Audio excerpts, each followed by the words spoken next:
আসসালামু আলাইকুম রহমতুল্লাহ। আশা করি সকলে ভালো আছেন। আমার আরও একটি নতুন ভিডিওতে আপনাদের সবাইকে স্বাগতম। আর আজকে দেখতে পাচ্ছেন মূলত চলে আসছে হচ্ছে অনেকেরই খুবই পরিচিত, সুপরিচিত বলা যায় যে নবীনগর, আপনারা সবাই চিনেন। এটা হচ্ছে গিয়ে স্মৃতিসৌধের অপোজিটে। অনেকেই তো দূর দূরান্ত থেকে আসেন স্মৃতিসৌধে ঘোরার জন্য, তো স্মৃতিসৌধে ঘুরে ট্যুরে চলে যান। অনেকেই জানেন না যে স্মৃতিসৌধের অপোজিটেই আছে হচ্ছে এই জয় রেস্তোরাঁ বা পর্যটন, বিভিন্ন নামেই চিনি আমরা। তো এইখানে এবং এর আশেপাশে খুবই সুন্দর সুন্দর কিছু জিনিস রয়েছে, তা আপনাদের সাথে আজকে শেয়ার করব এবং আপনাদের পরিচয় করিয়ে দেওয়ার চেষ্টা করব। এটা হচ্ছে গিয়ে দেখেন, এখানে কিন্তু ছোট বড় সবারই বিনোদনের জন্য জায়গা আছে। এখানে দেখেন চরকি আছে বিভিন্ন রকমের, প্লাস হচ্ছে গিয়ে মুভিং যে বোট আছে, নৌকা, দোল খাওয়ার জন্য। তো দেখেন বাচ্চারা কিন্তু খুব এনজয় করতেছে। এবং দেখেন শুধুমাত্র বাচ্চারাই না, এখানে কিন্তু দোলনাতে কিন্তু চড়ক গাছ যেটাকে বলে, তো দোলনাতে কিন্তু বড়রাও এটার মানে মজা নিচ্ছে। বিনোদনের জন্য আসলে মানে পারফেক্ট একটা কম্বিনেশন পাবেন যদি আপনি এখানে সাভারের নবীনগর স্মৃতিসৌধ প্লাস হচ্ছে গিয়ে এই পর্যটনে আসেন।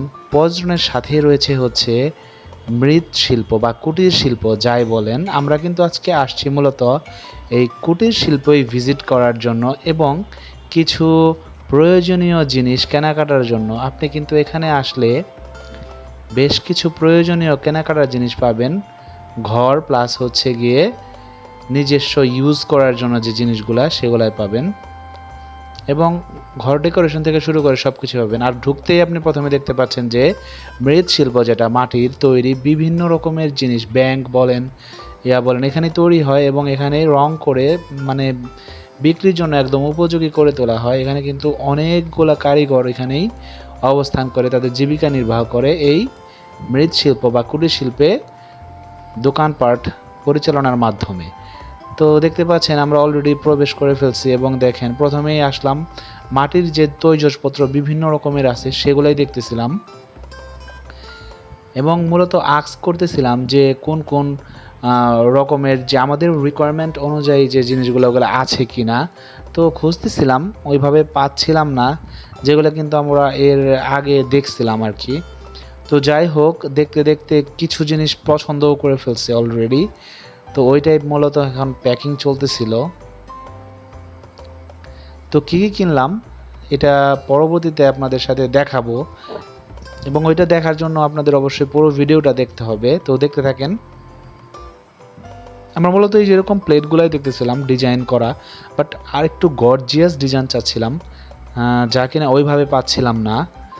তো তারপরও খোঁজাখুঁজি চলতেছিল, চেষ্টা চলতেছিল। আর এদিকে দেখেন বিভিন্ন রকমের কিন্তু ঘর ডেকোরেশন করার জন্য বিভিন্ন আইটেমগুলো ছিল,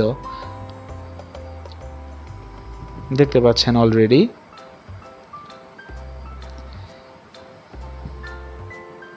দেখেন বিভিন্ন কালারফুল ব্যাংক এবং বিভিন্ন রকমের জিনিস যা কিনা আপনাদের নিত্য প্রয়োজনীয় হিসেবে আপনারা গণ্য করে থাকেন। এবং এই যে কসমেটিক্সের বিভিন্ন আইটেমও ছিল এখানে। প্রচুর ভিড় ছিল যেহেতু দিনটা শুক্রবার ছিল।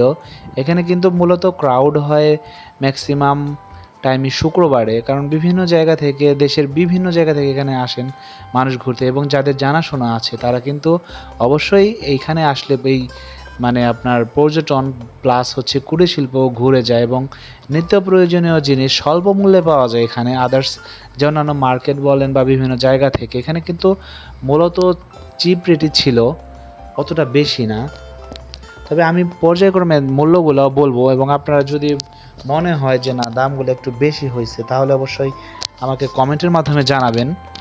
এই যে দেখতে পাচ্ছেন যে এটাকে বলে যে মানে থালা, যে থালাটা এটা হচ্ছে আপনার প্রাইস নিছিল 100 টাকা, এবং যে প্লেটগুলো ছিল ওগুলোর প্রাইস কিন্তু ছিল হচ্ছে গিয়ে 150 টাকা করে।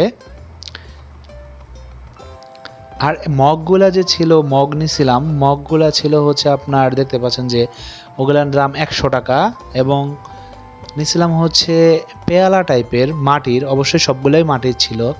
পেয়ালাগুলো ছিল হচ্ছে 2 পিস 100 টাকা, মানে 50 টাকা করে পিস।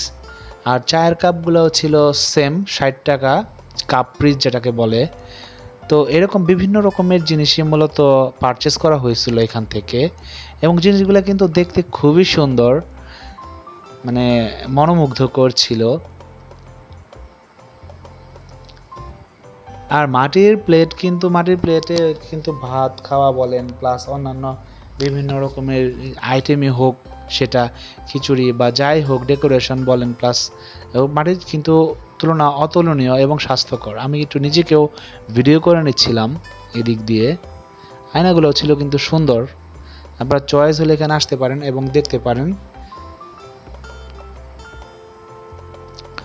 অলরেডি সিলেক্ট করা শেষ, তো এখন প্যাকিংয়ের পালা, প্যাকিং চলতেছিল এবং ভাইয়াটাও চেক করে দিচ্ছিল যে সব ঠিকঠাক আছে কি না, কারণ মাটির জিনিস যেহেতু একটু ফাটা টাটা থাকলে কিন্তু আর ইউজ করা যাবে না। বাট এগুলো আহামরি মানে ওরকম স্ট্যাবল থাকবে যে তা না, একটু সেন্সিটিভই হয়ে থাকে ইউজ, প্লাস হচ্ছে গিয়ে বাসায় নেওয়া পর্যন্ত একটু সেন্সিটিভলি নেওয়া লাগবে। আর যেহেতু বাইকে ছিলাম তো একটু বেশি সতর্ক ছিলাম ওই ক্ষেত্রে। তো ভালো থাকবেন সবাই।